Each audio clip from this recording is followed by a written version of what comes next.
नमस्कार मित्रों, आज बात करेंगे महाराणा सांगा और उनको जो अपशब्द कहा गया था सपा सांसद रामजी लाल सुमन के द्वारा। इससे जो आंदोलन उपजा है देश में, उसके बारे में चर्चा करेंगे। और देश की राजनीति, जो विभिन्न राजनीतिक दल वोट के लिए, कुर्सी के लिए राजनीति करते हैं और उस राजनीति करने के क्रम में जो उनका कार्यशैली होता है, जो रणनीति होता है, इस पर चर्चा करेंगे। तो पिछले वीडियो में तो मैं बताया था और सोशल मीडिया में भी बहुत दिनों तक चलता रहा। सपा का, समाजवादी पार्टी का एक राज्यसभा सांसद है सुमन जी लालजी सुमन, और लालजी सुमन का घर है आगरा। तो जब राज्यसभा में लालजी सुमन ने महाराणा सांगा के बारे में अपशब्द कहा था, लालजी सुमन ने कहा था कि खानवा में जो युद्ध हुआ था उसमें गद्दार राणा सांगा ने बाबर को बुलाया था। तो सबसे पहले तो एक झूठ है। झूठ यह है कि राणा सांगा ने कभी किसी बाबर को नहीं बुलाया, बल्कि बाबर के साथ राणा सांगा एक दूसरे के कट्टर शत्रु थे। और दूसरी बात कि राणा सांगा कभी गद्दार नहीं थे। यह बहुत ही अपमानजनक बात है। राणा सांगा, जिन्होंने अपने शरीर पर 80 घाव झेले, जिन्होंने अपना एक हाथ, अपना एक आंख गंवा दिया, केवल अपने धर्म और राष्ट्र की रक्षा करने के लिए, वह केवल राणा सांगा केवल मेवाड़ के शासक नहीं थे। वह मेवाड़ की रक्षा तो कर ही रहे थे, लेकिन उस समय जो इस्लामी आक्रांता थे उससे वह लड़ रहे थे और अपने सनातन हिंदू धर्म की रक्षा कर रहे थे और कहीं न कहीं भारत राष्ट्र की रक्षा कर रहे थे। तो जब रामजी लाल सुमन ने अपशब्द कहा तो बहुत सारे क्षत्रिय संगठनों ने, जिसमें विशेष रूप से करनी सेना ने इसमें भाग लिया और रामजी लाल सुमन का विरोध किया। और रामजी लाल सुमन के घर पर उग्र प्रदर्शन हुआ। जब उग्र प्रदर्शन हुआ तो उसमें पुलिसिया कार्रवाई की गई। उसके बाद रामजी लाल सुमन के जो लोग थे वह छतों से पत्थरबाजी कर रहे थे, बड़े बड़े ईंटें फेंक रहे थे। इससे बहुत सारे करनी सेना के कार्यकर्ता घायल हुए, उसके पदाधिकारी भी घायल हुए और उस समय से यह आंदोलन चल रहा है। तो जब हम बात करते हैं जो वर्तमान में देश में राजनीतिक दलों का जो रणनीति होता है, वह होता है फूट डालो राज करो। फूट डालो राज करो का मतलब यह कि जातियों में लड़ाओ, जातियों में बांट करके जातियों में लड़ाओ और सबका तुष्टीकरण करो। फिर धर्म के आधार पर लड़ाओ, फिर सबका तुष्टीकरण करो और अपना वोट बैंक बढ़ाते चलो और कुर्सी हथियाते चलो। होता क्या है कि सबसे पहले तो दलित और सवर्ण, अगड़ा पिछड़ा करके समाज में भेद बनाया जाता है। जातिगत भेदभाव बढ़ा करके राजनीति की जाती है और फिर विभिन्न जातियों के पास बारी बारी से जा करके एक दूसरे के प्रति भड़का करके और सबका तुष्टीकरण किया जाता है और अपनी राजनीतिक रोटी सेकी जाती है। यह लंबे समय से चल रहा है। 1947 में भारत देश आज़ाद हुआ, तब से लेकर के आज भी बेरोजगारी का रोना रोया जाता है। पहले होता था बेरोजगारी और शिक्षा, लेकिन अब अशिक्षा तो नहीं, लेकिन बेरोजगारी का रोना रोया जाता है। लेकिन आज देश में जितने भी राजनीतिक दल हैं, चाहे क्षेत्रीय राजनीतिक दल हो या राष्ट्रीय राजनीतिक दल हो, राष्ट्रीय स्तर का राजनीतिक दल हो, सब ने परिवारवाद को आगे बढ़ाया है और लंबे समय तक 20 साल 25 साल तक शासन किया है।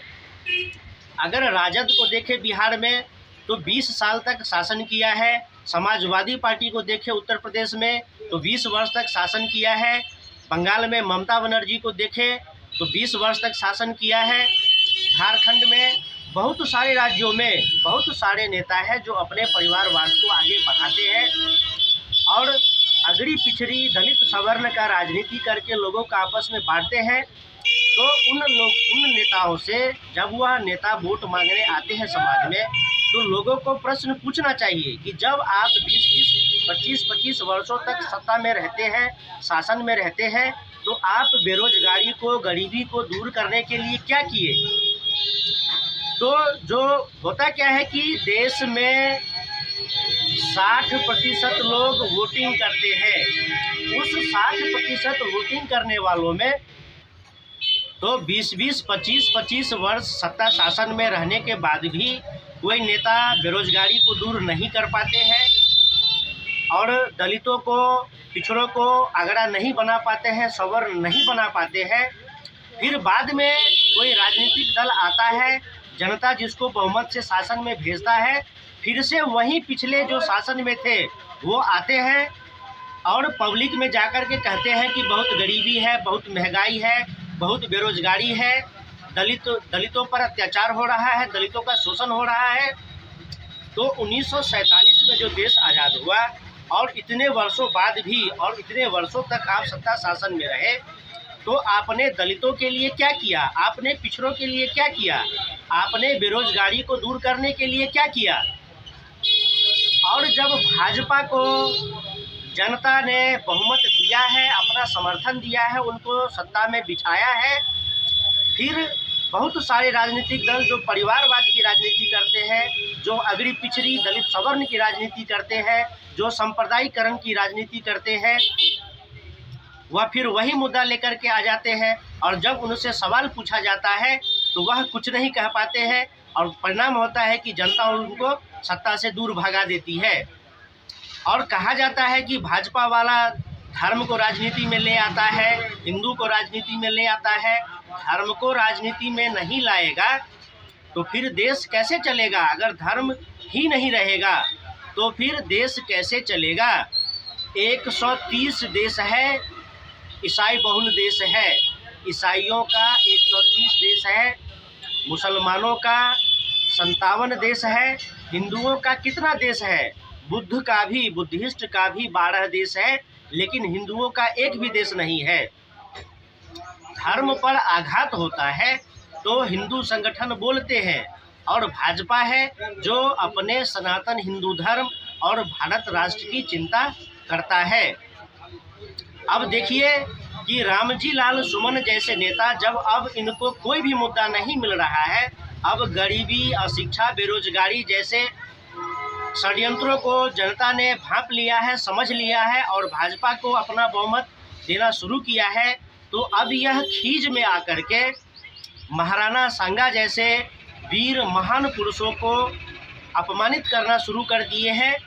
और परिणाम है कि आज पूरा क्षत्रिय समाज एक हो चुका है, संगठित हो रहा है और 1 लाख क्षत्रियों ने लाठी तलवार उठा लिया है कि महाराणा सांगा का अपमान होगा तो हम उस अपमान करने वाले को दंडित करेंगे।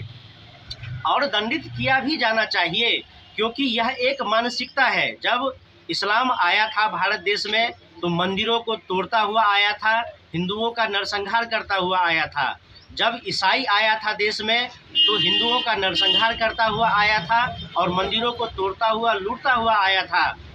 फिर अब जो देश में बांटो और राज करो की नीति को अपना रहे हैं, वह भी सनातन धर्म को गाली देते हैं, सनातन के वीर योद्धाओं को अपमानित करते हैं, गाली देते हैं और फिर वही धर्मद्रोही और राष्ट्रद्रोही का कार्य करके चाहते हैं कि हम सत्ता शासन में बने रहे। तो यह बहुत अच्छी बात है कि क्षत्रिय समाज एकजुट हो रहे हैं। आज सवर्ण और दलित के नाम पर जो लड़ाया जा रहा है, इसका भी भेद समाज में खुल रहा है और जनता को जागरूक होना चाहिए और नेताओं से सवाल पूछना चाहिए कि आप दलित और सवर्ण की जो राजनीति करते हैं तो इतने वर्षों तक आप सत्ता शासन में रहे, आपने क्या किया। रामजी लाल सुमन ही जो स्वयं दलित है और दलितों का मसीहा बनता है, उसने तो अपने लिए अरबों खरबों की संपत्ति जमा कर ली। उसने दलितों के लिए कौन सी योजनाएं बनाई, उसने दलितों के लिए क्या किया। और दलितों को समझना चाहिए कि उनको शौचालय कौन दे रहा है, उनको मकान कौन दे रहा है, उनको राशन कौन दे रहा है, उनको जनधन कौन दे रहा है, उनको आयुष्मान कौन दे रहा है? तो वही बात है कि जब वोटिंग का समय आता है तो देश का 60% जनता वोटिंग करता है, जिसमें गरीब किसान, गांव के लोग होते हैं, शहरों में भी झुग्गी झोपड़ियों में रहने वाले लोग होते हैं, जिनको कोई काम धंधा होता नहीं है, जो लाइन में लग करके वोटिंग करते हैं। तो उनको राजनीतिक समझ नहीं होती है, उनमें नेताओं के बारे में कोई जानकारी नहीं होती है, उनमें राष्ट्रीय स्तर के मुद्दे हो, जन कल्याणकारी मुद्दे हो, योजनाएं हो, उसके बारे में उनको पता नहीं होता है। क्योंकि जो शिक्षित वर्ग है, जो व्यवसायी वर्ग है, वह लाइन में लग करके वोटिंग नहीं करता है। तो जो वोटिंग करते हैं उनको ज़्यादा समझ नहीं होता है।